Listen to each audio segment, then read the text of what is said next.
ஓம் நம சிவாய. நரசிங்க சரப அவதாரங்கள்.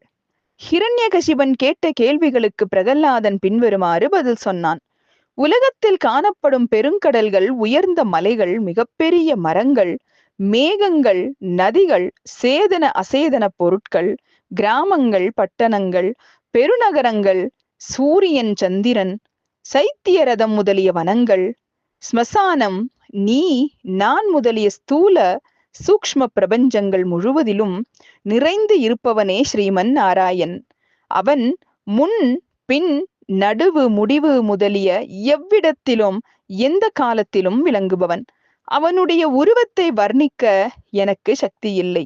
ஹரி இல்லாத இடமே இல்லை என்று கூறினான். அதை கேட்டதும் ஹிரண்யன் ஆத்திரம் அதிகரிக்க பெற்று, அடே பிரகலாதா, அந்த ஹரி என்பவன் எவ்விடத்திலும் இருப்பதாக நீ கூறுவதால் அவன் இந்த தூணில் இருக்கிறானா சொல் என்றான். பிரகலாதன், சர்வ வியாபியாகிய ஸ்ரீ விஷ்ணு இந்த தூணிலும் இருக்கிறான், தடையில்லை என்றான்.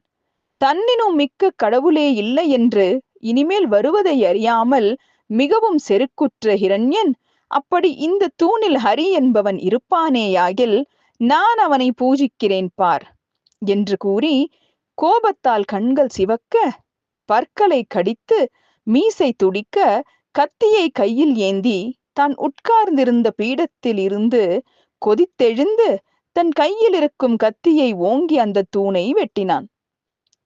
அவ்வாறு அவன் தூணை வெட்டிய போது மலையின் மீது பேரிடி ஒன்று விழுந்தது போன்ற சப்தம் உண்டாயிற்று. உடனே அந்த தூணிலிருந்து விஷ்ணுமூர்த்தி சந்தியா காலத்தில் உக்கிரமான கோபத்துடன் தைத்தியர்கள் அனைவருமே அஞ்சத்தக்க உருவத்துடன் அவதரித்தார்.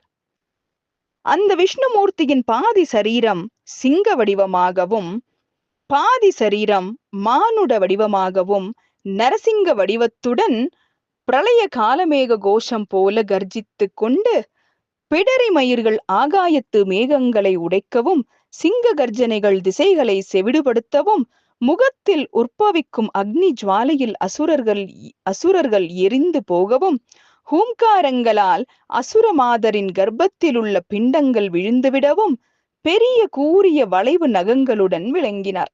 அத்தகைய நரசிங்க அவதாரத்தை கண்ட அசுரர்கள் யாவரும் பயந்து ஹிரண்யகசிபனின் உத்தரவுபடி யுத்த சன்னதராய் பயங்கர போர் புரிந்து நரசிங்கத்தின் மூக்கிலிருந்து வந்த மூச்சு காற்றின் வேகத்தாலேயே அழிந்து ஒழிந்தார்கள்.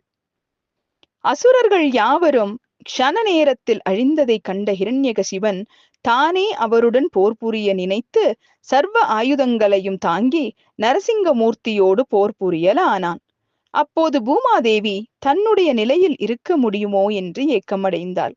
கடல்கள் கலங்கின, ஆகாயம் அசைந்து நட்சத்திரங்கள் உதிர்ந்தன. இவ்வாறு நரசிங்கமூர்த்திக்கும் இரண்யனிக்கும் ஒரு முகூர்த்த காலம் பெரும் போர் நிகழ்ந்தது.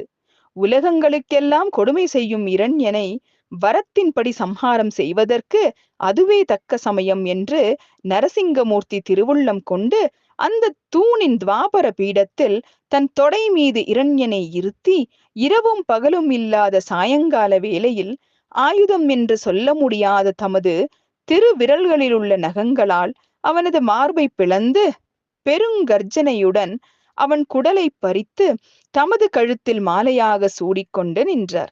இவ்விதமாக நரசிங்க பெருமானால் சகல தேவர்களும் பார்த்து கொண்டிருக்க இரண்யன் மரணமடைந்தான். ஓம் நம சிவாய.